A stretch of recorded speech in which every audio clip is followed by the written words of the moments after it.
Okay, let's start with questions. Okay. I will be, is this on? Okay.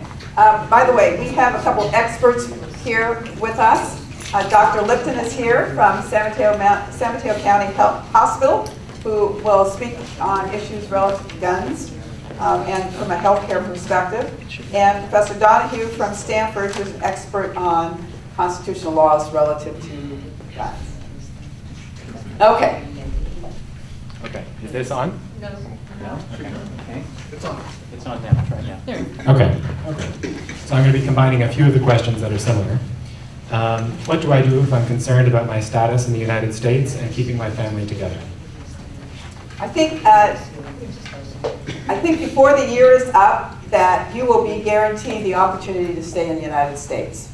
And I can say that because the President has already indicated that if Congress doesn't act, that he can, by executive order, take some steps. And one of the steps I think he will take is allow the 4 million undocumented people who are in this country who have family members here to stay in the country.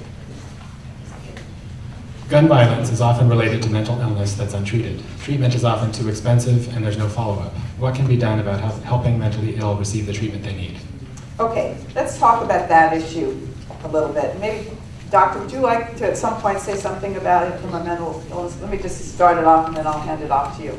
I just spoke at East Palo Alto, as I said, and I had someone who came up to me at the end of it and said, you know, be very careful how you talk about guns and mental illness.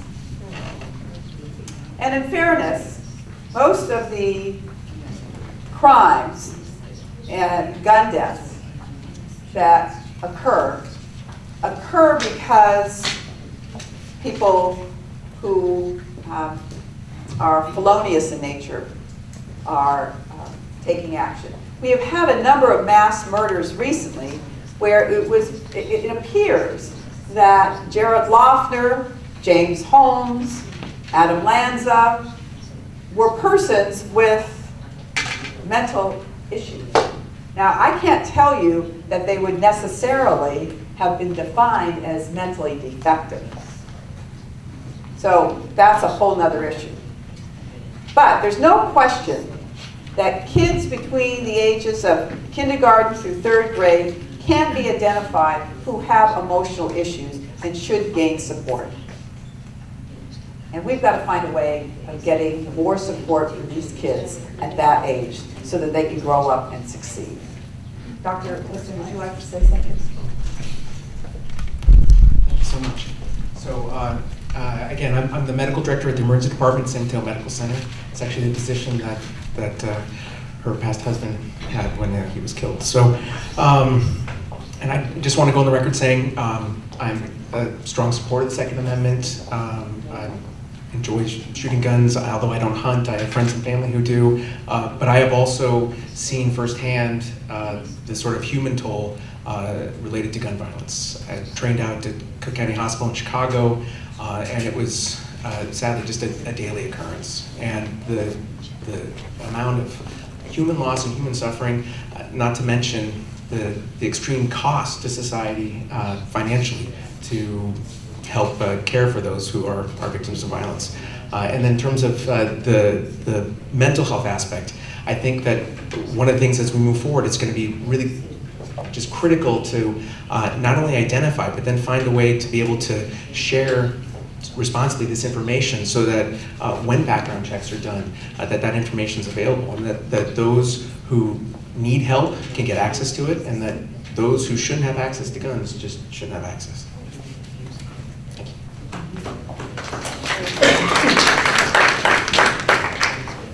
How do opponents of the XL pipeline and opponents of fracking reach the president when oil lobbyists are so much more powerful? I would say that the president is fully aware of the ramifications of the Keystone Pipeline and fracking in general, and is obviously having a difficult time weighing what to do. That's why he postponed his decision. It is, on the one hand, for those of us who are very environmentally focused, an easier decision. But the president is also weighing the fact that there are high gas prices. He's weighing the fact that we've got to make sure that we become less dependent on foreign oil. And the combination of those issues, I think, are having an effect. Now, a number of environmentalists chained themselves to the White House fence last week and were arrested. So they're getting his attention, I can assure you. But it is complex. There's no question about it. What's going to happen with the mortgage interest deduction? Mortgage interest deduction. So the mortgage interest deduction right now is capped at $1 million. Up to $1 million in mortgage interest you can deduct on your taxes. It is the second largest tax loophole, if you want to call it that, or tax benefit that people receive. It is over $100 billion a year. So it's big. I mean, we're trying to get our debt down. I mean, it's a way of helping us do that. Now, there was some talk of reducing it to $750,000 up to $750,000 of deductions. I don't know if anything will happen because people feel so strongly about it. But I will tell you that here in San Mateo County, we looked at the numbers. And we're a pretty wealthy county as counties go. And if you look at the number of people who have mortgage loans that exceed $750,000, it's less than 7%. So, I think that's worth thinking about. What is your stance on the suggested changes to the cost of living adjustment for Social Security? So Social Security, you're talking about the chain CPI that's being contemplated? I don't favor the chain CPI. But let me say that we've got to find a way of making sure all of these programs survive. Now, chain CPI, I don't think is the answer. I think it really harms lower income seniors dramatically. So what do? Do we have higher income seniors on Social Security have more of a discount?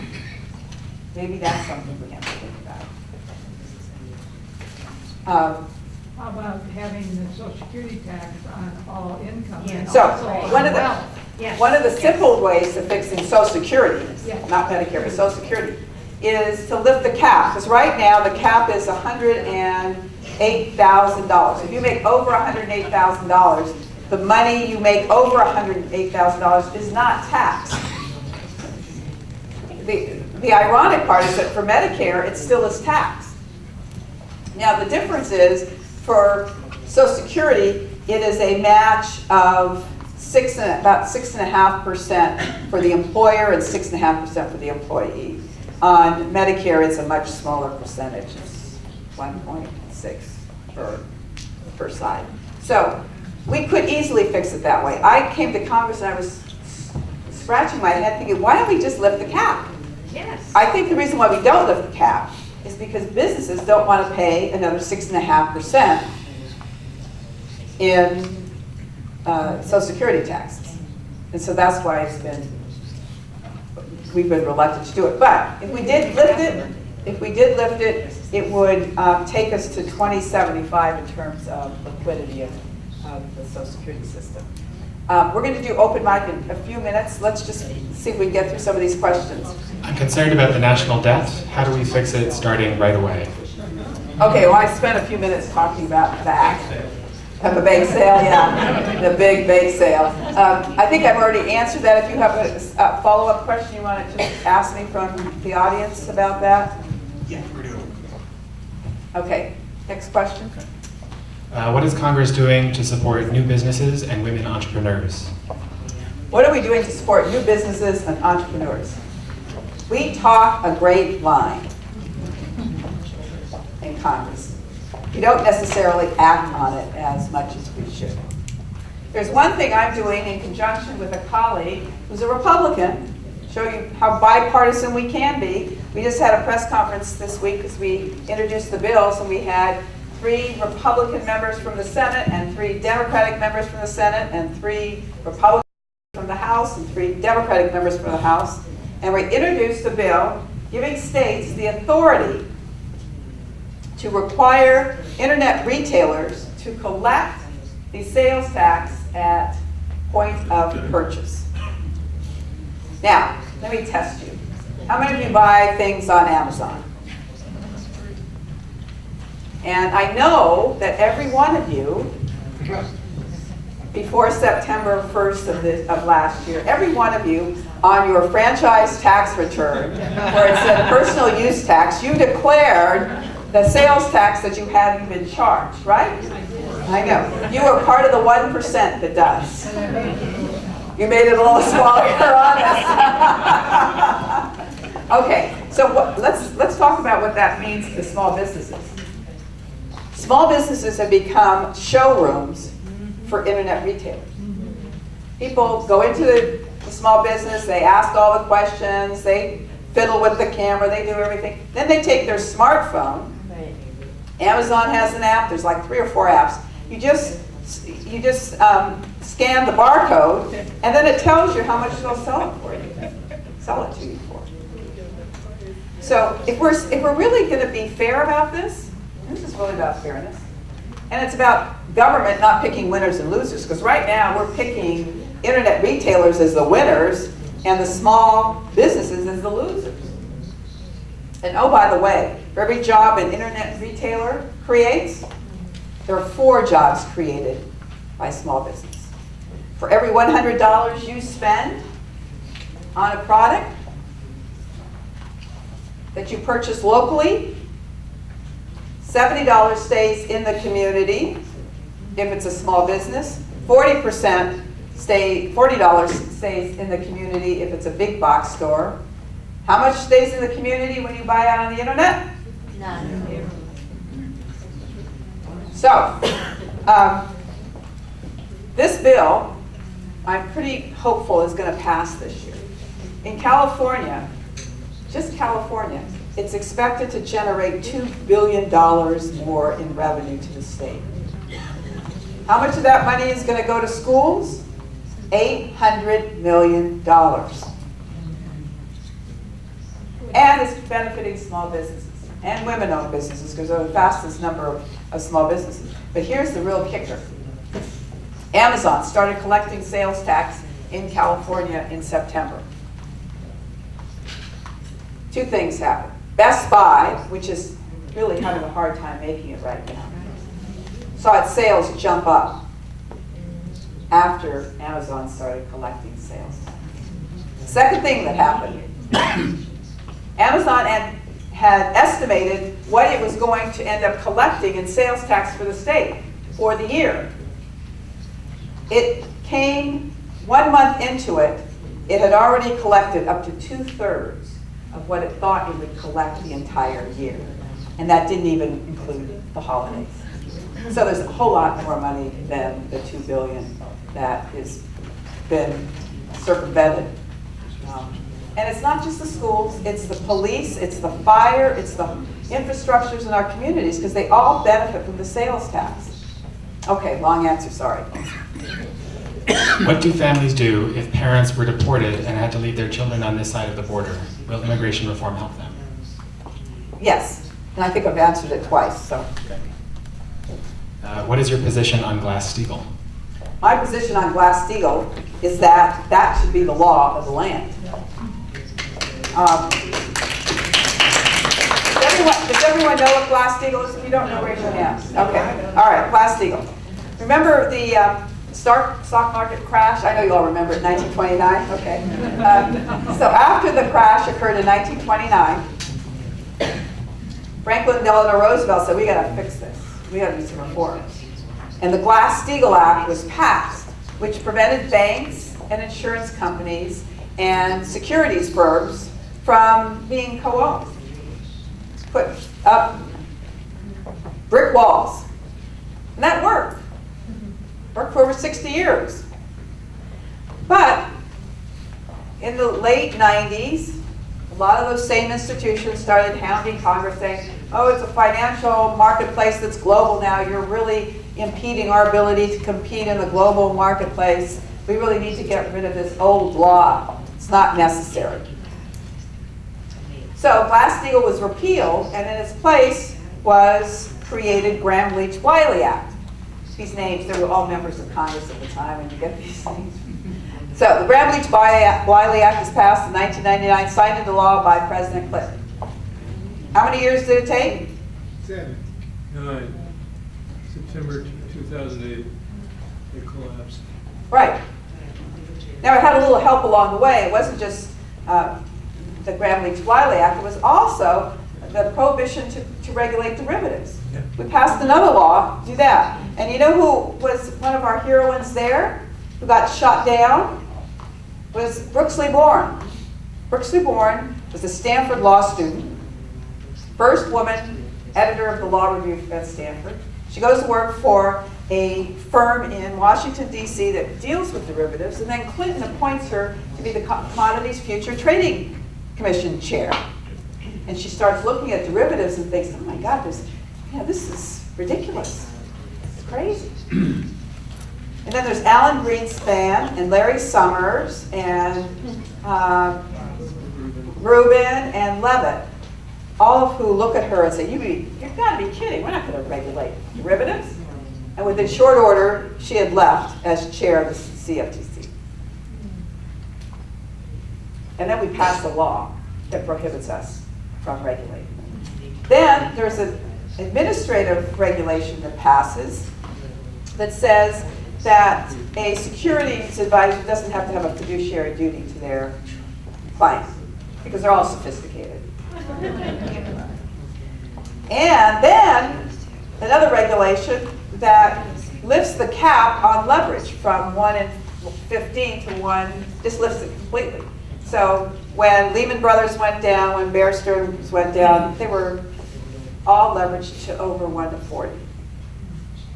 So that's why we need Glass-Steagall back on the books. We have a few people with questions about how the office can help with VA benefits or with Oh, obtaining good. a visa. It's a good time for me to introduce the staff members that are here. This is Mark over here. Mark is our great expert on VA. And he and another colleague of his responsible last year for getting $3 million to veterans in this region because of the efforts we undertook to really put pressure under the Veterans Administration. So disability claims, over $3 million collected as a result. Alana and Brian are the co-directors of the district office. And Niall over here works a lot on mortgages. So we've got mortgages. And we have 2 great interns who are here as well. We have 3 actually, 3 interns, sorry. Oh, there's 3 of them. Yeah, John's back there. Oh, John, I'm sorry. Okay, so in terms of VA benefits, we had a fix-it meeting in San Francisco with 250 veterans that showed up last May. We had the VA there. We had a lot of their caseworkers there to help with the claims. A lot of these people have been waiting over 2 years. We have the worst record in the country here in Oakland and at Los Angeles. And so we've really tried to put some pressure on them to clean up their act. And we've been successful in the claims that have been processed through our office.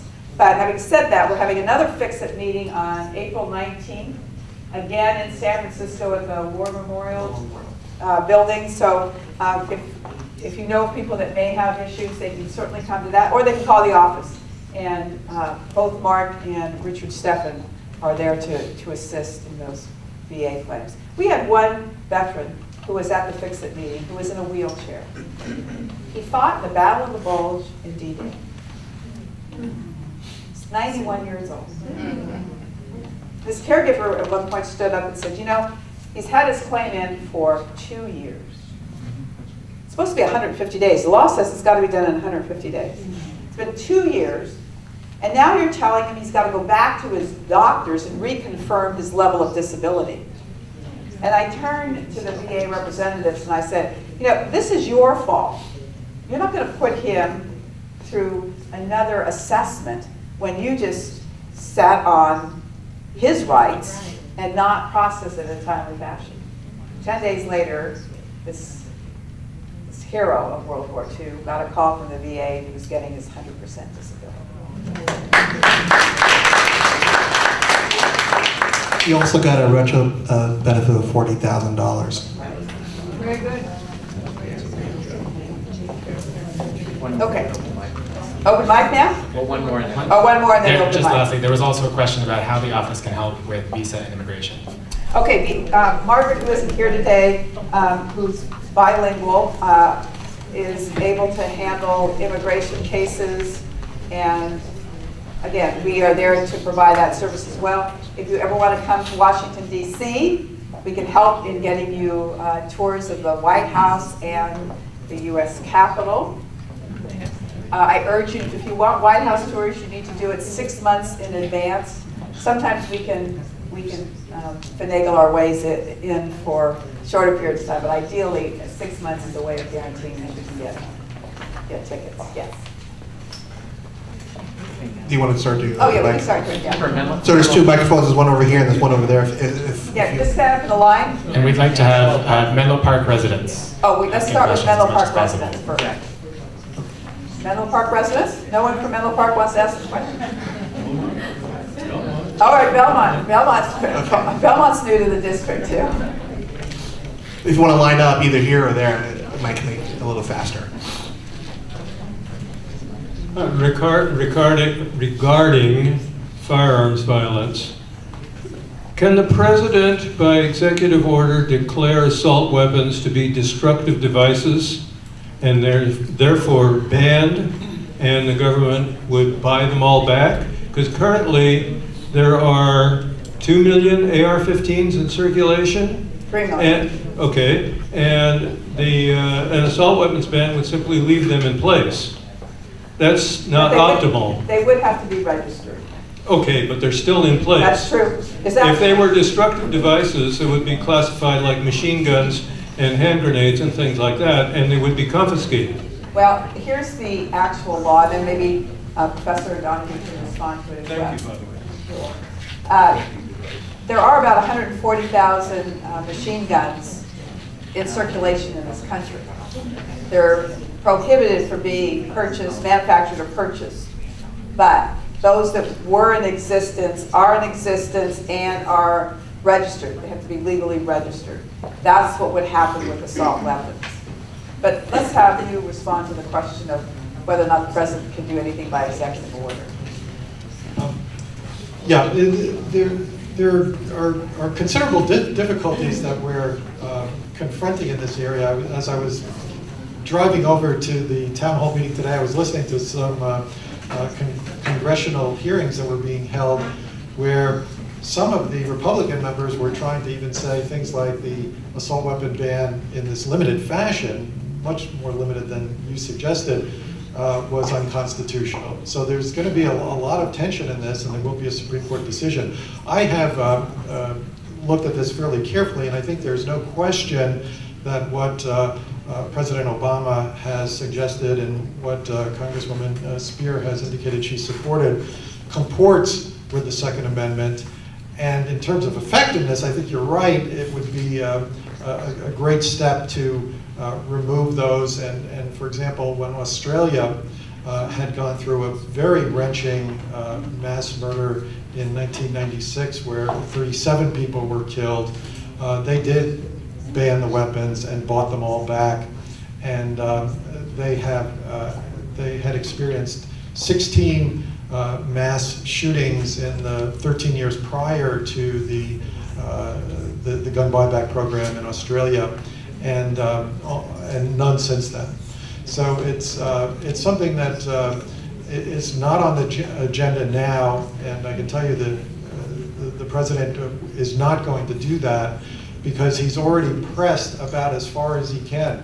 You know, one of the dangers in the U.S. is that if you press too hard on gun control, the blowback is enormous. And I think probably Al Gore would have won the election in 2000 had the Clinton administration not been sort of identified with gun control. Al Gore lost his home state of Tennessee. And that was probably a devastating blow to the country and the world that George Bush, which I think was a largely failed administration in many ways, and set us back financially and in many of the ways that the Congresswoman mentioned, was in some respects an aftermath of the opposition on guns in Tennessee. So I think what's necessary is that people really have to make their voices known on these issues to build up. If you look at the national polls, overwhelmingly people are in favor of gun control. But if you look at the pressures that are put on politicians, they hear a lot more powerfully from the forces who are supporting the NRA and the gun manufacturers. And so that puts the politicians in a very vulnerable position if they're taking strong positions. Now, let me just say one other thing, that if you look around the world, and the Congresswoman mentioned this as well, the rich countries of the world have largely solved the problem of homicidal violence. And the one outlier in that group is the United States. And we don't have more criminals in this country, and we're a lot tougher on crime in this country than they are in our European allies. But the one difference that stands out among all others is the lax regulation of guns and the enormous availability of guns. There's no country in the world that even comes close to the prevalence of guns, and among the rich countries, the lax regulation. And if you just look at the data, it sort of rings out with clarity that we withstand a lot more homicidal violence in this country because we're much more addicted to easy access to guns. And some of this needs to be addressed through tightening up the regulations. Of course, the Brady bills, did the first thing, that when you go into Walmart, you have to go through a background check. Now we have to do the second thing, that all private sales, because it just doesn't make sense if you're really trying to stop felons and mentally ill, et cetera, from getting guns, that you have an easy way to circumvent the regulations. Every time I hear a Republican senator or congressman say, we already have these laws on the books. Yeah, we have inadequate laws on the books. It really doesn't make sense that laws can be so easily circumvented. So that's going to be a very positive step in the right direction if it can get through. And it's going to be a challenge to get it through, given the power of the NRA and the gun lobby in this country. Australia was lucky. It didn't have a domestic gun manufacturing industry, and therefore was able to do the gun buyback that you suggested. The NRA Board of Directors has at least 3 or 4 of its board members who are CEOs of gun manufacturers.